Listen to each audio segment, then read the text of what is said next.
tutti, grazie al Circolo e a tutti quelli che hanno organizzato questa importante 2 giorni con questi tavoli molto interessanti e grazie per l'invito naturalmente e a voi che siete qui.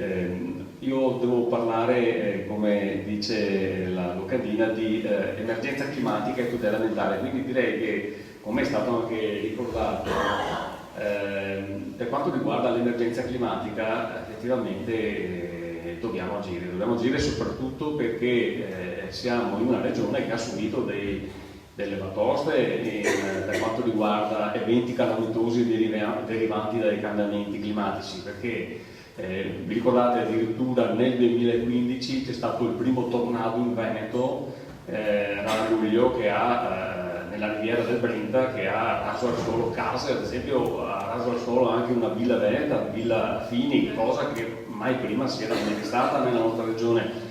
Altri sono stati citati più recenti fenomeni, io ricordo l'altro fenomeno 2017, ne parlano pochi, fonti della regione Veneto parlano di 1 miliardo di euro di danni per la siccità di quell'anno, dovuta appunto a questo fenomeno del cambiamento climatico. Per andare all'ultimo, quello più grave, perché poi ce ne sono stati molti altri, dell'ottobre dello scorso anno, che ha coinvolto appunto l'altopiano di Asiago, ma in particolare tutto il bellunese, radendo al suolo 28.000 ettari di foresta. Radendo al suolo proprio letteralmente parlando, nel senso che tutti gli alberi sono stati rasi al suolo con 3 morti, ma con danni stimati sempre dalla regione Veneto in 1 miliardo e 850 milioni di euro. Un fenomeno che se per disgrazia si manifestava qualche decina di chilometri più a sud, probabilmente sarebbe bastato sulle cronache mondiali, perché con una intensità di popolazione così, altro che 3 morti. Quindi abbiamo dei campanelli di allarme molto importanti che dovrebbero portare tutta la politica ad accelerare. Ce lo ricorda Greta Thunberg, ce lo ricordano gli studenti, del fatto che si deve agire e bisogna ascoltare la scienza. Purtroppo le cose a mio avviso vanno troppo a rilento. Io sono molto felice di questo nuovo governo perché finalmente ha messo in agenda degli obiettivi molto importanti per una svolta green, ma andare verso una transizione significa fare determinati passi, fare degli sforzi, fare degli investimenti molto importanti. Va detto che noi, oltre ad aver subito questi primi drammatici fenomeni dei cambiamenti climatici, viviamo in una situazione ambientale che è tra le peggiori d'Italia e dell'Europa. L'ultimo rapporto dell'ISPRA, che è un'agenzia governativa di tutela ambientale, che è stato presentato proprio in Senato 4 giorni fa, sul consumo del suolo ci vede come regione italiana che ha perso più suolo nell'anno 2018. Abbiamo perso, pensate, 923 ettari. Siamo i peggiori in assoluto d'Italia, dopo di noi c'è la Lombardia.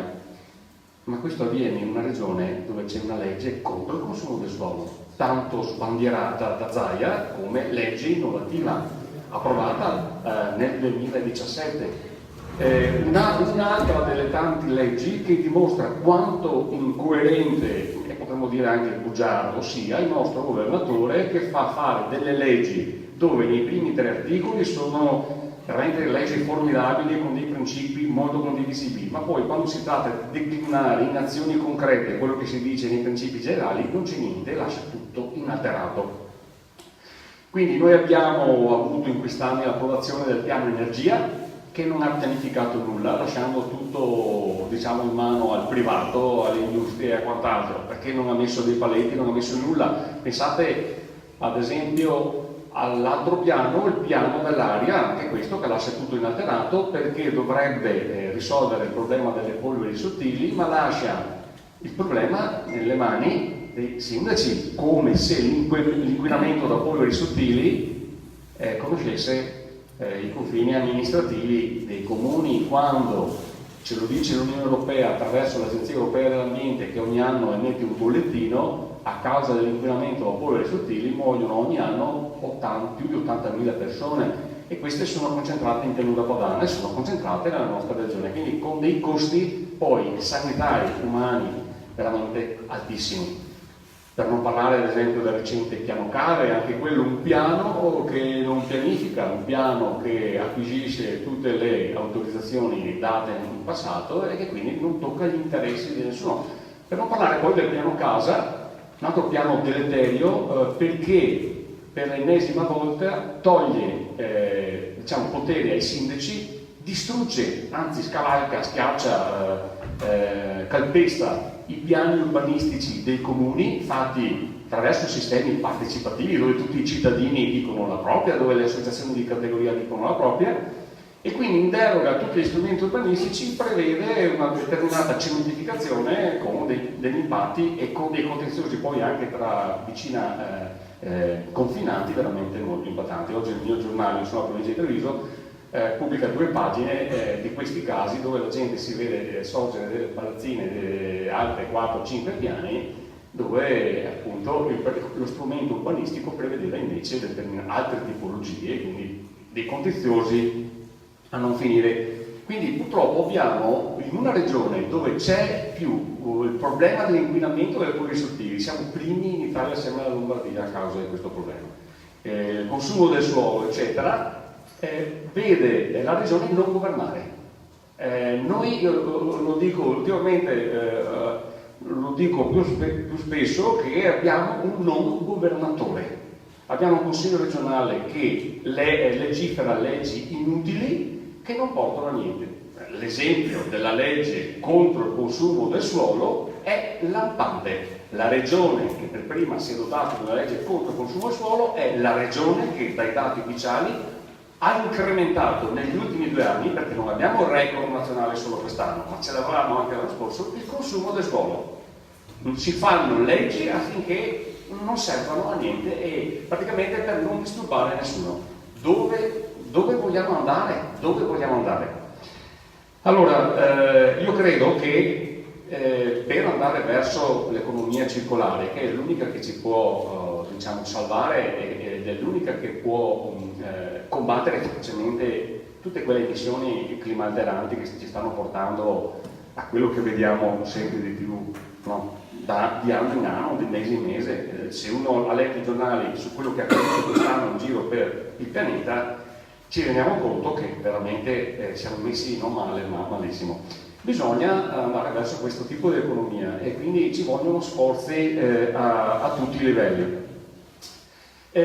Un'altra cosa, ecco, prima di andare verso le conclusioni e dire che cosa bisogna fare, l'altro esempio eclatante di come il nostro governatore non sta governando la regione, anzi sta facendo dei disastri, è l'impegno, l'accanimento di questi ultimi anni per quanto riguarda la viticoltura in Veneto e il Prosecco in particolare. Guardate, la Regione Veneto ha destinato fondi pubblici negli ultimi anni 600 milioni di euro per la viticoltura, la maggior parte concentrati per il Prosecco, portando il mercato a una saturazione tale che quest'anno l'ultima asta di vendita, ad esempio di una grossa area di Prosecco di Glera, che è il Montello, portando quell'asta ad essere diciamo deserta per 3 volte, alla quarta hanno venduto l'uva con un meno 40% del valore dello scorso anno.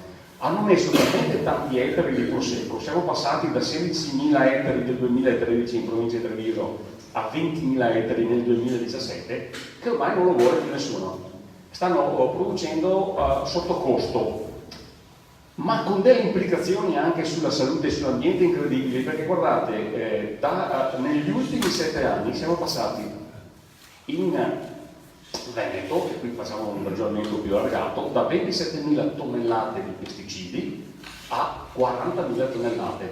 Uno si immagina, si va verso la sostenibilità, verso il rispetto maggiore dell'ambiente e quant'altro, i pesticidi caleranno. I numeri ci dicono che stiamo galoppando con un aumento di pesticidi. Questo non vuol dire, sapete, solo problemi di salute, ma vuol dire problemi di distruzione di biodiversità, di distruzione degli animali, degli uccelli, di quella flora utilissima e quei microrganismi utilissimi allo stesso terreno agricolo, agli stessi agricoltori. Io non vi dico quanti casi di inquinamento, ad esempio, ho contato e denunciato per quanto riguarda gli sversamenti delle cantine, perché questo è l'ennesima dimostrazione di come la politica di questa regione sia anche nel settore agricolo totalmente fallimentare, un fiume di denaro che ha portato non solo alla distruzione di ettari e ettari di boschi e di prati stabili, ma a minare lo stesso mercato, perché quest'anno, non so se vi è giunta voce qua in provincia di Rovigo, adesso c'è una grossa polemica perché le maggiori aziende vogliono disconoscere addirittura il nome del prosecco. È così inflazionato, ce n'è così tanto, è così calato il prezzo che adesso vogliono dare il nome, non so, Valgiuliane, se non Conegliano e quant'altro. Quindi veramente siamo in una situazione di emergenza dove la prima cosa che dovremmo fare per aiutare l'ambiente, l'economia, andare verso l'economia circolare e cercare di salvare la nostra regione come un po' tutte le altre e il nostro futuro delle nostre generazioni, una delle emergenze mediche è quella di cambiare il governatore. Bisogna mandare a casa il nostro governatore.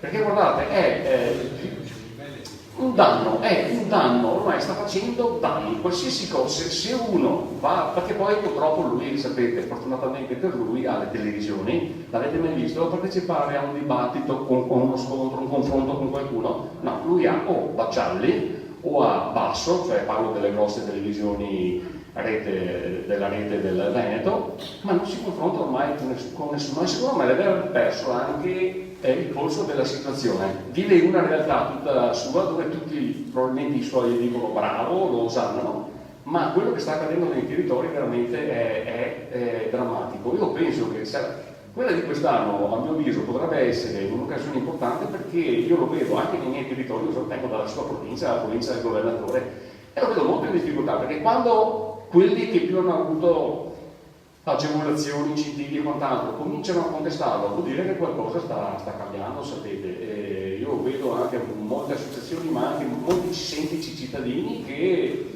sempre di più protestano, portano alla luce questo problema, per non parlare della questione sanità, che non vi dico, primo pronto soccorso, provincia di Treviso, privato, tanto per dirvi, l'altra è Deona. Vado alle conclusioni.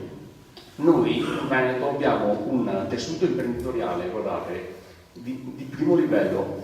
Io mi piace seguire i viaggi nello spazio della NASA, dell'ESA. C'è sempre qualche azienda veneta che dà tecnologia per questi mezzi ipertecnologici. Avremo veramente tutte le basi per quella svolta, per quella transizione economica che deve essere fatta in tutti i settori, dall'industria al commercio, al trasporto, all'agricoltura, ma però dovrebbero essere in qualche modo aiutati. Quindi noi in Consiglio regionale abbiamo presentato 2 mozioni sull'economia circolare, una molto simile a quella del senatore Ferrazzi, che è stata presentata per chiedere l'emergenza climatica a livello nazionale, e un'altra sulla fiscalità. Bisogna defiscalizzare e aiutare, dare incentivi a tutte le attività amiche del clima, amiche dell'ambiente, quindi anche della salute, e cercare finalmente di tassare invece quelle negative, quelle dannose. E poi abbiamo presentato un progetto di legge che mi vede sempre come primo firmatario, tra l'altro firmato da tutti i nostri colleghi del PD, ma anche da tutte le forze di opposizione, addirittura da un consigliere di maggioranza, Conte, ex assessore all'ambiente, quindi che ha una sensibilità un po' maggiore degli altri, per iniziare concretamente anche in Veneto ad attuare tutte quelle buone pratiche per eliminare la plastica, per consentire la distribuzione dell'acqua potabile negli uffici pubblici e negli ospedali, per eliminare tutto quell'usa e getta che ci sta riempendo di rifiuti, che comporta emissioni di energia che sono incredibili. L'usa e getta è veramente un grosso problema, e per anche istituire un osservatorio che vada a vedere dove la Regione Veneto deve investire e dove invece deve cercare di frenare.